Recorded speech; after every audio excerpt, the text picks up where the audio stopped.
একদিন এক যুবক খুব চিন্তিত মনে মসজিদে বসেছিল।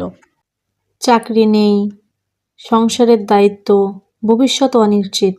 সবকিছু মিলিয়ে তার মনটা ভরে ছিল হতাশায়। সে ভাবছিল, আমি চেষ্টা করছি, তবুও কোনো কিছুই ঠিক হচ্ছে না। আল্লাহ কি আমার কথা শুনছেন না? ঠিক তখনই এক বৃদ্ধ আলেম তার পাশে এসে বসলেন। তার চোখে মুখে ছিল প্রশান্তির আলো। আলেম তাকে জিজ্ঞেস করল, বেটা, তুমি কি আল্লাহর উপর ভরসা করো? যুবকটি বলল, হ্যাঁ, ভরসা করি, তবু মনে হয় আল্লাহ আমার দোয়া কবুল করছে না। তখন আলেম লোকটি মৃদু হেসে বললেন, রাসূলুল্লাহ সাল্লাল্লাহু আলাইহি ওয়াসাল্লাম বলেছেন, তোমরা যদি আল্লাহর উপর সত্যিকারের তাওয়াক্কুল করতে, তাহলে আল্লাহ তোমাদেরকে এমনভাবে রিজিক দিতেন যেমন পাখিকে দেন। সকালে খালি পেটে বের হয় আর সন্ধ্যায় ভর পেটে ফিরে আসে।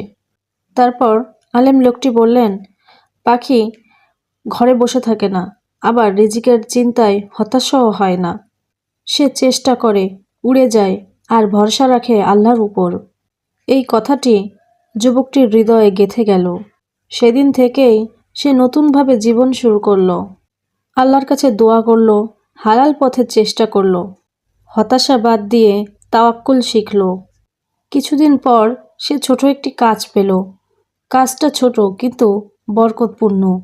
এতে তার মনে শান্তি ফিরে এলো। সে বুঝতে পারল, রিজিক শুধু টাকা নয় আর খাবার খাওয়া নয়, মনে শান্তি থাকাও রিজিকের অংশ। আল্লাহর উপর ভরসা রাখার শক্তিও রিজিক। আল্লাহর উপর ভরসা রাখলে তিনি সঠিক পথ খুলে দেন। সততা কখনো ক্ষতি বয়ে আনে না। ধৈর্য ও ঈমানই প্রকৃত সফলতা। এই গল্প থেকে আমরা কি শিখলাম? সাধ্যমতো চেষ্টা করো আর আল্লাহর কাছে দোয়া করো, আর ফলাফলের দায়িত্ব আল্লাহর উপরেই ছেড়ে দাও। আল্লাহ অবশ্যই ভালো কিছু দিবেন, কারণ আল্লাহ কখনো দেরি করেন না। তিনি ঠিক সময়ে ঠিক জিনিসটাই দিবেন ইনশাআল্লাহ, আর সেটা হবে সঠিক উপায়ে আর সঠিক সময়ে। আল্লাহর উপর ভরসা কখনো বিফল হয় না। সততা এবং ধৈর্যই সফলতার চাবিকাঠি।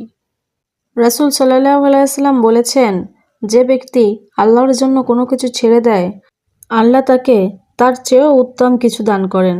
সুবহানাল্লাহ। তো এই একটা সুন্দর গল্প শুনতে শুনতে আমার বিরিয়ানি রান্না হয়ে গেছে। আমার ভিডিওগুলো কেমন লাগে আপনাদের কাছে কমেন্টে জানাবেন। ধৈর্য ধরে